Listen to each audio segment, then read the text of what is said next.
Ассалаумағалейкум қазақ елі, армысыздар, арнаға қош келдіңіздер.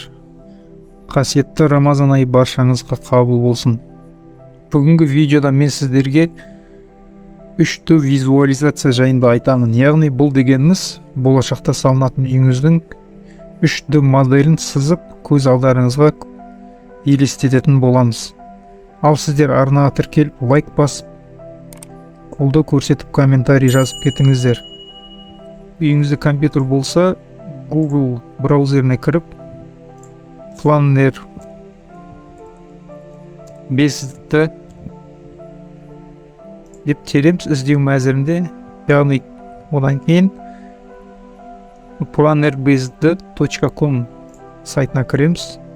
Android'та телефондарыңыздың көмегімен де бұл проектіні сызуға болады. Яғни ол үшін Play Market'ке кіріп, Planner 5D деп жазсаңыз, бұл программасы шығады. Соны жүктеп аласыз телефоныңызға. Оны жүктегеннен кейін, яғни сайтқа кіргеннен кейін сізден регистрация сұрайды. Регистрацияны Google аккаунтыңыз болса, Google аккаунтыңыздың көмегімен, немесе телефоныңызға SMS келу арқылы регистрация жасайсыз. Басты мәзірде создать проект батырмасын басамыз. Бұл жерде емес, начать с нуля, яғни проектіні нөлден бастап сызасыз өзіңіздің үйіңіздің. Smart Wizard деген өзі автоматты түрде дайындап береді проектіні. Үшінші, загрузить план. Егер сіз алдын бұл қосымшаны қолданған болсаңыз, сол жерден жүктеп алуыңызға болады.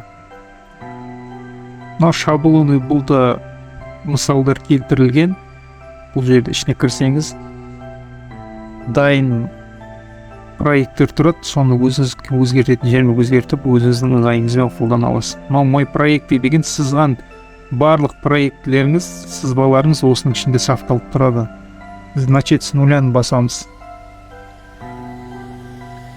Яғни мен андай мәзір шығады, терезе шығады. Но бізде берілген бөлмеміз, бұл жерде ұзындығы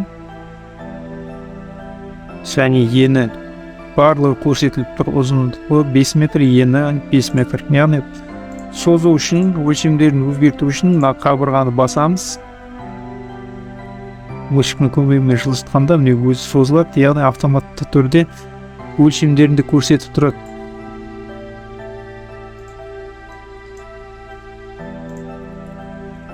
Осы бөлмені басқан кезде андай функциялар шығады. Көшіріп алу, яғни осының копиясын алу. Осылай копиясын аласыз. Мынау өшіріп тастау. Өздеріңізге белгілі, бұл түсінікті. Мына мәзірді бассақ, осы батырманы бассақ, бізде мынандай функциялар шығады. Пол, потолок, внутри, снаружи. Яғни полды бассаңыз, берілген бөлменің полын өзгерте аласыз. Шкатурка, паркет, ламинат, ламинатты таңдайық, линолеум, камень, көптеген варианттар бар. Пол бізге, потолок бізге әзірше керек емес. Внутри. Бірінші, 2D және 3D деген режим бар. 3D-ні бассаңыз, осылап бөлменің 3D режимін көре аласыздар.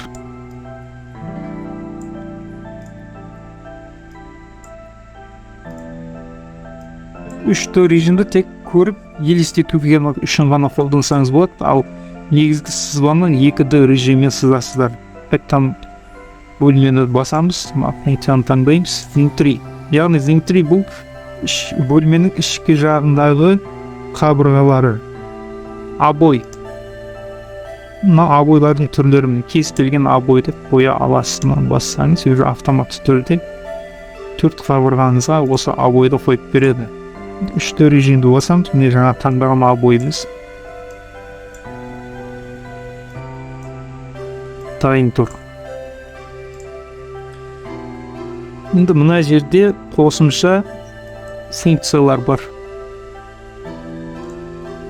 яғни бұл функциялар мынаны бассаңыз сізге тағы да бөлме қосып немесе жауап сол функциялар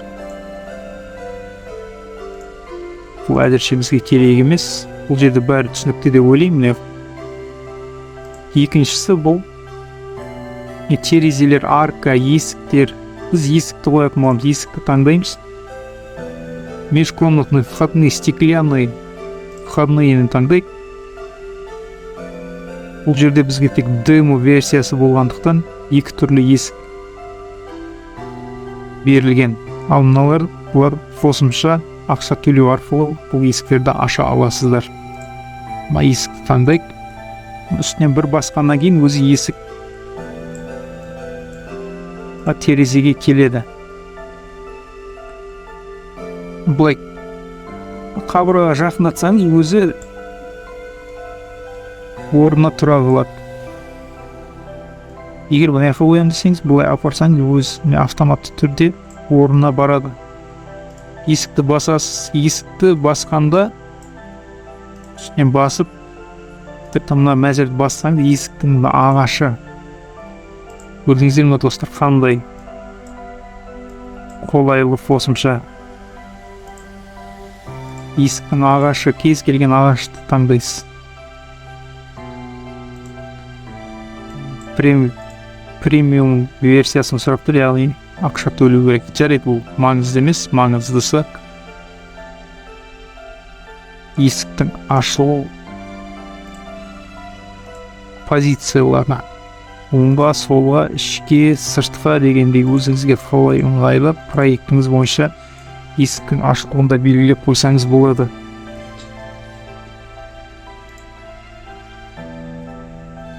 Келесі терезені таңдаймыз. Бұл жерде де терезеде де бізге белгілі мөлшерде терезелер берілген. Терезені таңдайық, басамыз, басқаннан келеді терезені мына жерге қояйық. Тереземіз дайын, есігіміз дайын.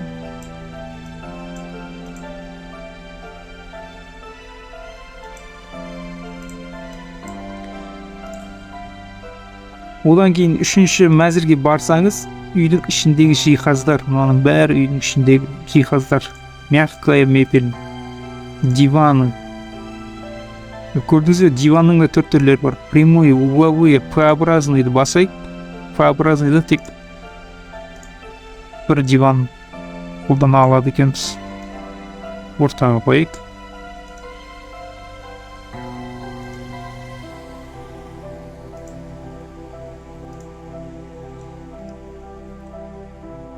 Төмен қарай түсе берсеңіз, техника дейді, яғни освещение, үйдің ішіндегі видео, телевизор. Телевизордың да түрлері бар. Телевизор таңдаймыз, телевизорымыз келді.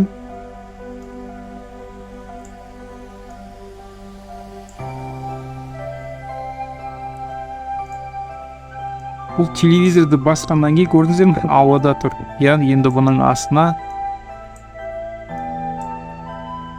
тумба алып келеміз. Ол үшін жоғарыға шығамыз. Хранение басамыз. Міне, хранение басқаннан кейін TV тумбы деп шығады. Осыны басамыз. Төрт демо версияның төрт түрі бар екен. Тумбаның осыны 2D режимге қойып алайық. Мынаны таңдайық. Келді. Бұрамыз бір. Бұлайна алып көп қиындығы жоқ достар. Бұлайна алып көп қойсаңыз, осылайна өзі автоматты түрде телевизордың астына барады. Яғни бұл жерде достар, мен сіздерге тек мысал ретінде осылай сызып көрсеттім. Мына терезе кетіп қапты. Тек мысалға тағы бір айта кететін жағдай достар. Егер сіздің үйіңіздің бір қабырғасы аркер болатын болса, яғни қырлы ерекше болатын болса, міне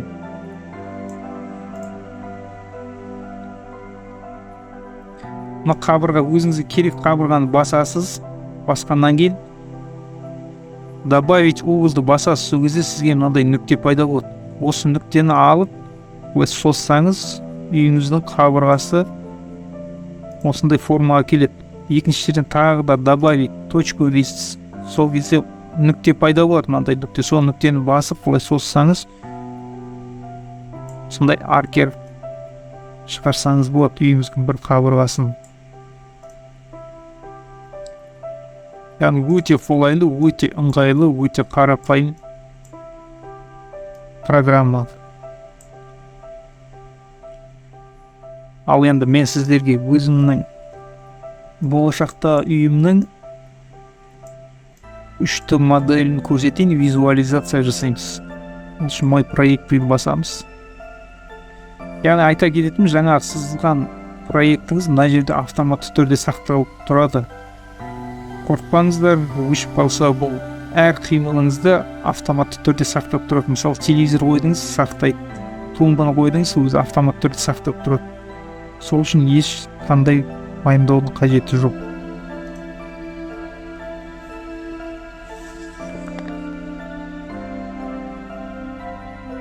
Алдарыңызда көріп тұрған болашақта салынатын үйдің сызбасы. Ішіне мебелін бәрін жайғастырып қойдым, обойын жабыстырып.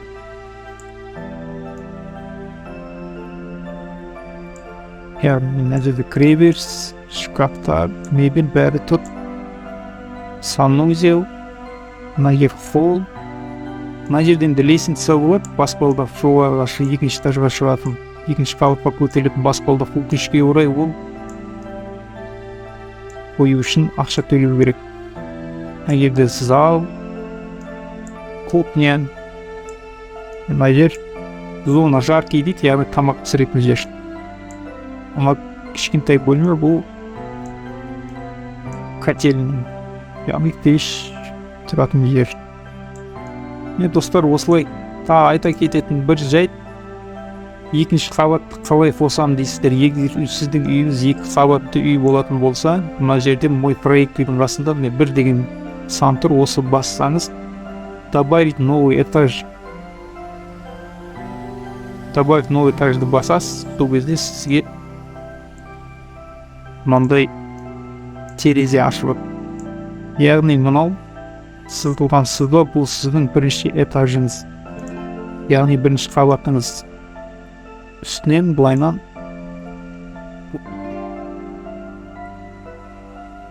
проектіңізге сәйкес бөлмелерді орналастырып шығасыз.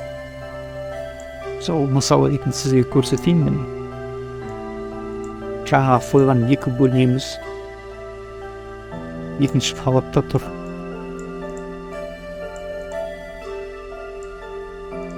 Бірінші қабатқа барғыңыз келсе, бірді басасыз, бірінші қабатқа келесіз. Бүгінге осы, достар. Егер осы видео ұнаса, лайк басыңыз, комментарий қалдырыңыз, арнаға тіркеліңіз.